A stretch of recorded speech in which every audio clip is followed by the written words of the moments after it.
Assalamualaikum warahmatullahi wabarakatuh. Alhamdulillahirabbil alamin. Wa bihi nasta'inu ala umuri dunya waddin. Wassalatu wassalamu ala asrofil anbiya'i wal mursalin wa ala alihi washabihi ajmain. Amma ba'd. Baiklah, untuk materi pembelajaran kali ini yaitu tentang masalah sunnah dalam sholat atau sunnah sholat ya. Jadi apa saja yang termasuk dalam sunnah sholat, baik itu sholat fardu ataupun sholat sunnah ya. Sunnah dalam sholat ya adalah ucapan dan gerakan, itu ucapan dan gerakan sholat yang tidak termasuk dalam rukun sholat. Jadi baik itu ucapan atau gerakan ketika sholat dan tidak termasuk dalam rukun sholat, tetapi merupakan bagian daripada ibadah sholat ya. Nah, sunnah sholat dibedakan menjadi dua ya, yaitu yang pertama sunnah ab'ad, yang kedua sunnah hayat ya.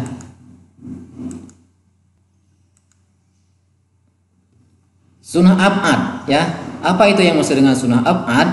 Itu sunnah yang apabila tidak dikerjakan harus mengganti dengan sujud sahwi. Jadi apabila lupa atau tidak dengan ya tidak dikerjakan, itu harus diganti dengan sujud sahwi. Itu dilakukannya sebelum selesai sholat, sebelum mengucapkan salam yang pertama. Adapun hal-hal yang termasuk sunnah ab'ad adalah pertama yaitu membaca dan duduk tasyahud awal. Jadi membaca tasyahud atau duduk tasyahud awal. Nah itu ya. Yang kedua, membaca sholawat kepada Nabi pada tasyahud awal. Itu Allahumma sholli ala Sayyidina Muhammad. Ketika tasyahud awal lupa tidak diucapkan, maka nanti disunahkan itu diganti dengan sujud sahwi. Terus yang ketiga, membaca sholawat kepada keluarga Nabi dalam tasyahud akhir. Itu yang ucapannya bagaimana? Yaitu wa ala ali Sayyidina Muhammad. Itu tidak diucapkan pemakan ketika sholat ya, maka dianjurkan atau disunahkan yaitu dengan melakukan sujud sahwi. Dan yang keempat ya, yang termasuk sunnah ab'ad yaitu berdiri dalam kunut dan membaca doanya pada rakaat kedua pada posisi i'tidal dalam salat subuh. Jadi singkatnya, membaca doa kunut ketika salat subuh. Seandainya lupa tidak mengerjakan atau tidak membaca, maka nanti sebelum salam dianjurkan atau disunahkan melakukan sujud sahwi. Ini diantaranya adalah 4 yang termasuk sunnah ab'ad ya. Sunnah ab'ad yaitu yang hukumnya sunnah yang berada di dalam sholat atau ketika mengerjakan sholat. Yang kedua adalah sunnah hayat ya. Sunnah hayat itu apa? Nah, di sini yang dimaksud dengan sunnah hayat yaitu apabila terlupakan tidak perlu diganti dengan sujud sahwi. Bahkan sebaliknya, kalau seandainya kita melakukan sujud sahwi, maka sholatnya bisa-bisa batal ya. Makanya kita harus tahu mana yang termasuk sunnah ab'ad dan mana yang termasuk sunnah hayat ya.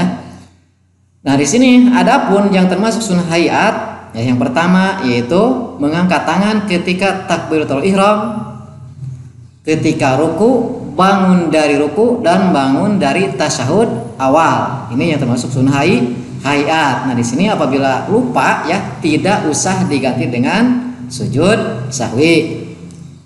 Terus yang kedua, memiringkan ujung-ujung jari ke arah kiblat sambil meregangkannya pada saat mengangkat tangan. Yang ketiga, meletakkan tangan kanan di atas tangan kiri dan menempelkannya di pertengahan antara dada dan pusar. Yang keempat, membaca doa iftitah ya atau tawajuh ya setelah takbiratul ihram pada rakaat yang pertama. Doa iftitah sudah pada bisa ya kan?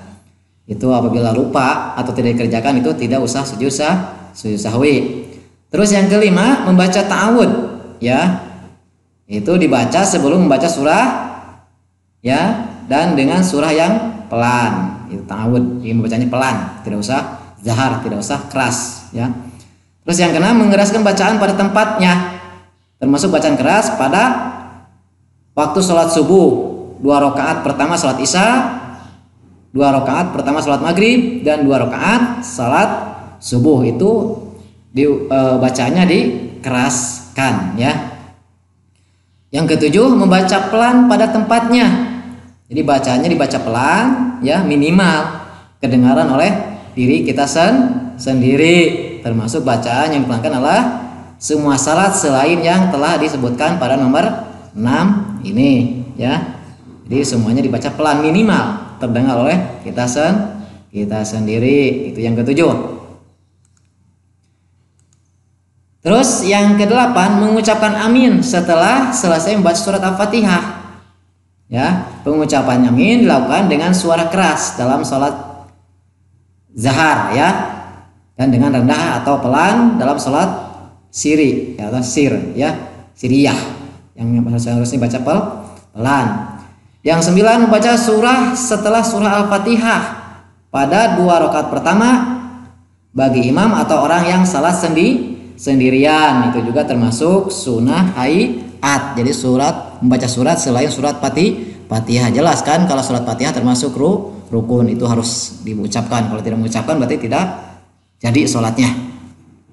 Yang 10, membaca takbir ketika setiap kali hendak ruku dan bangkit dari selain ruku, kecuali takbiratul ihram yang hukumnya wajib ya. Jadi membaca takbir itu yang ucapannya Allahu Akbar ya. Yang 11, meletakkan kedua telapak tangan pada kedua lutut pada saat posisi ruku sambil merenggangkan jari-jarinya. Yang ke-12, membaca tasbih sebanyak 3 kali dalam ruku ya. Subhana rabbiyal azimi wa bihamdihi, itu 3 kali ya, itu termasuk sunnah hayat. Yang 13, mengucapkan kalimat tasmi ketika bangkit dari ruku. Yang bagaimana bacanya? Yaitu yang sami Allahu liman hamidah. Itu ketika bangkit dari ruku itu ucapkanlah kalimat tasmi. Ini juga termasuk sunnah hayat. Yang ke-14, ketika hendak sujud maka diletakkan ya ke lantai terlebih dahulu ya. Diletakkan ke lantai terlebih dahulu adalah kedua lutut. Jadi lutut dulu, kemudian kedua tangan dan nisul dahi dan hidung. Itu juga termasuk sunnah hayat. Terus yang ke-15 yang termasuk sunnah hayat, membaca tasbih dalam sujud sebanyak 3 kali ya. Itu yang bacaannya bagaimana? Subhana rabbiyal a'la wa bihamdihi, itu sunnah hayat ya. Dan juga baca 3 kali. Yang 16, meletakkan kedua tangan di hadapan kedua bahu dalam sujud dengan jari-jari merapat menghadap kiblat. Yang ke-17, bagi laki-laki dan sujud dan ruku ya, untuk menjauhkan lengannya dari kedua sisi lambung. Jadi direnggangkan kedua tangannya ya. Dan menjauhkan kedua paha dari perut. Itu bagi laki-laki. Adapun bagi perempuan, merapatkan anggota-anggota tersebut karena posisi itu lebih menutup bagi wanita, dan disunahkan melebarkan kaki 1 jengkal ya. Jadi kaki tidak terlalu rapat. Yang ke-18 yang termasuk sunnah hayat, disunahkan untuk membaca doa dalam posisi duduk di antara 2 sujud. Itu pada Isa ya, yang Rabbik firli dan seterusnya. Terus yang 19 ya, yang termasuk sunnah hayat, duduk iftiros dalam duduk di antara 2 sujud dan duduk tasyahud awal. Itu duduk iftiros itu yaitu dengan menduduki kaki kiri dan menegakkan kaki kanan. Itu duduk iftiros. Yang ke-20, duduk istirahat dengan posisi iftiros setelah duduk sujud kedua. Ya, duduk istirahat ini ukurannya sama dengan tumaninah dalam salat lamanya. Jadi minimal 1 kali baca subhanallah, diam saja sejenak. Yang ke-21, menopang kedua tangan ke lantai ketika hendak bangkit dari duduk atau dari sujud karena dapat membantu menciptakan khusyuan sholat. Yang ke-22, mengangkat kedua tangan ketika bangkit dari tasyahud awal. Jadi disunahkannya itu ketika bangkit dari tasyahud awal. Ya, kalau bangkit dari rakaat pertama, baik ketiga dan seterusnya itu tidak sunnah ya. Dan sunnah juga di sini yang bangkit dari tasyahud awal itulah sunnahnya sunnah hayat, apabila tidak pun enggak apa-apa. Yang ke-23, duduk tawaruk ya pada tasyahud akhir, yaitu dengan menempelkan pinggul sebelah kiri pada lantai dan menegakkan kaki kanan. Namun ketika hendak melakukan sujud sahwi maka melakukan duduk iftiros, itu kalau akan melakukan sujud sahwi. Terus yang ke-24 yang termasuk sunnah hayat, meletakkan kedua tangan pada kedua paha dengan menggenggam jari-jari tangan kanan, kecuali jari telunjuk yang akan digunakan sebagai isyarat ketika mengucapkan illallah ya, namun tanpa menggerak-gerakannya. Sedangkan jari tangan kiri posisinya lurus merapat. Yang ke-25, pandangan mata tidak melampaui jari telunjuk. Itu nih ketika tasyahud ya. Terus yang ke-26, memohon perlindungan dari siksa neraka setelah selesai membaca tasyahud akhir. Yang ke-27, mengucapkan salam kedua. Ya, kalau yang pertama itu adalah rukun, yang kedua adalah sunat, dan sunatnya juga sunnah hayat. Yang ke-28, menolehkan wajah ke kanan dan ke kiri ketika mengucapkan salam. Ya, yang ke kanan pada saat pertama dan yang ke kiri pada salam yang kedua, hingga pipi kanan dan pipi kiri terlihat oleh orang yang di belakangnya.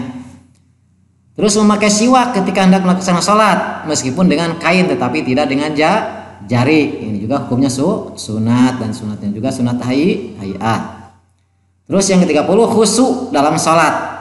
Jadi pikiran tidak kemana-mana, itu menghadirkan hati dan menenangkan anggota tubuh dengan perasaan bahwa melaksanakan sholat ya sedang berada di hadapan Allah. Jadi perasaan itu seperti apa, kita diperhatikan langsung oleh Allah, memang diperhatikan ya, tapi perasaan kita harus difokus ke sana. Yang ke-31, menghindari ya gerakan atau perbuatan yang tidak perlu, contoh bermain-main atau memain-mainkan janggut dalam sholat, itu harus dihindari ya, karena dengan begitu tidak akan menjadi khusyuk. Yang ke-32, menghayati bacaan Al-Quran yang dibaca atau didengar dalam sholat, karena dapat membantu terciptanya sholat khusyuk. Jadi apa-apa yang diucapkan oleh kita itu dibarengi dengan hati, itu diantaranya supaya apa ya, supaya sholat kita adalah fokus atau khusyuk. Yang ketiga, menghayati bacaan dzikir karena disamakan dengan bacaan Al-Quran.